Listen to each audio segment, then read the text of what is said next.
Hello friends, I hope जो कल हमने पढ़ा है वो आपको समझ आ गया होगा। तो चलिए आज हम आगे पढ़ते हैं। तो कल हमने क्या पढ़ा था? कल हमने 4 वेदों के बारे में पढ़ा था। कौन कौन से थे वो? ऋग्वेद, यजुर्वेद, सामवेद और अथर्ववेद। तो चलिए आज हम आगे पढ़ते हैं। सबसे पहले सबसे प्राचीन वेद कौन सा था? ऋग्वेद। और सबसे बाद वाला वेद अथर्ववेद। उसके बाद हम पढ़ेंगे ब्राह्मण, आरण्यक तथा उपनिषद के बारे में। ब्राह्मण से हमें उत्तर वैदिक कालीन समाज की जानकारी तथा संस्कृति की जानकारी मिलती है। उपनिषद संहिता के पश्चात जो है वो स्थान किसका था? उपनिषद का स्थान था। उपनिषद कितने थे? इनकी संख्या थी 108। अब हम जितने भी वेद हैं, 4 वेद, ऋग्वेद, यजुर्वेद, सामवेद, अथर्ववेद, इनके अनुसार ब्राह्मण ग्रंथ कौन कौन से थे? ऋग्वेद में कौन सा था? ऐत्रेय तथा कौशितकी कहा जाता था, जिसको ऐत्रेय तथा कौशितकी कहा जाता था। और यजुर्वेद में तैत्तिरीय तथा शतपथ। और सामवेद में पंचविश, अथर्ववेद में गोफ्त। इसके बाद ज्वाला उपनिषद जो था, ज्वाला उपनिषद कौन सा था? उसमें 4 आश्रमों का उल्लेख मिलता है। उसके बाद आते हैं वेदांग एवं सूत्र। वेदों की भली भांति, हमने वेदों के बारे में पढ़ा था, 4 वेदों के बारे में। उनकी भली भांति उनको जानने के लिए 6 वेदांगों की रचना हुई थी। 6 वेदांग थे। कौन कौन से थे? शिक्षा, कल्प, निरुक्त, व्याकरण, छंद एवं ज्योतिष। और सूत्रों में सबसे प्राचीन सूत्र कौन सा था? गौतम धर्म सूत्र सबसे क्या माना जाता है? प्राचीन सूत्र माना जाता है। उसके बाद पुराण। कितने पुराण थे? 18 पुराण हैं। इतिहास में कितने पुराण बताए गए हैं? 18 पुराण बताए गए हैं, जिनके रचयिता कौन हैं? लोमहर्ष। लोमहर्ष के पुत्र कौन थे? उग्रश्रवा लोमहर्ष के पुत्र हैं।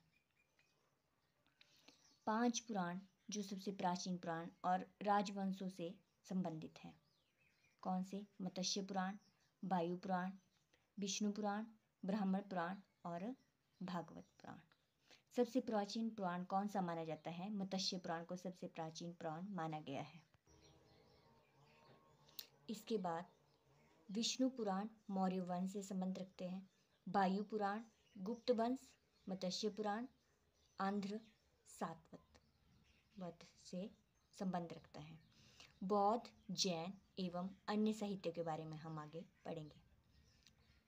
हीनयान का प्रमुख ग्रंथ कौन सा था? कथावस्तु, जिसमें क्या दिया गया है? महात्मा बुद्ध का जीवन चरित्र वर्णन पूरा किया गया है। किस ग्रंथ में? कथावस्तु ग्रंथ में, जो आपको याद रखना है। जैन साहित्य में आगम, प्रारंभिक इतिहास कल्पसूत्र से ज्ञात होता है। जैन साहित्य का अगर प्रारंभिक इतिहास जानना हो तो कल्पसूत्र से ज्ञात होता है। अर्थशास्त्र के लेखक कौन थे? चाणक्य। फ्रेंड्स, ये इम्पॉर्टेंट क्वेश्चन माने जाते हैं। अर्थशास्त्र के लेखक कौन थे? चाणक्य, जिनको क्या कहा जाता था? कौटिल्य और विष्णुगुप्त।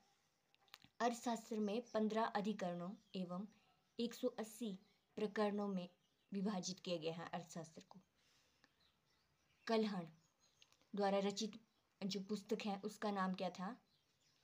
राजतरंगिणी। ये भी इम्पॉर्टेंट है। अरबों की जो सिंध विजय का वृतांत मिलता है, किस पुस्तक में मिलता है? चचनामा। अष्टाध्यायी एक पुस्तक है, उसके लेखक पाणिनि। ये भी इम्पॉर्टेंट माना जाता है। पहली बार जो लिपि शब्द का प्रयोग किया गया है, किस में किया गया है? अष्टाध्यायी में किया गया है। पतंजलि कौन थे? पुष्यमित्र शुंग के पुरोहित कौन थे? पतंजलि थे। इसके बाद हम पढ़ेंगे विदेशी यात्रियों से मिलने वाली प्रमुख जानकारी, मतलब विदेश से आए हुए यात्रियों की जानकारी के बारे में। विदेश से कौन कौन से, कहाँ कहाँ से आए थे? चीनी लेखक थे, अरबी लेखक थे, यूनानी लेखक थे, अन्य लेखक थे। जो चीनी लेखक थे, मतलब जो चीन से आए थे, वो कौन कौन से थे? सबसे पहले फहियान। फहियान कौन कहाँ आए थे? वो चंद्रगुप्त के दरबार में आए थे। फहियान आए थे चंद्रगुप्त के दरबार में। उसके बाद वो जो थे, वो मध्य प्रदेश के समाज एवं संस्कृति का उन्होंने क्या किया था? वर्णन किया था उन्होंने, जब वो आए थे। उसके बाद जो दूसरे आते हैं, जो चीनी यात्री आए थे, वो कौन थे? हरवनसोंग। हरवनसोंग जो थे, वो दूसरे चीनी यात्री आए थे।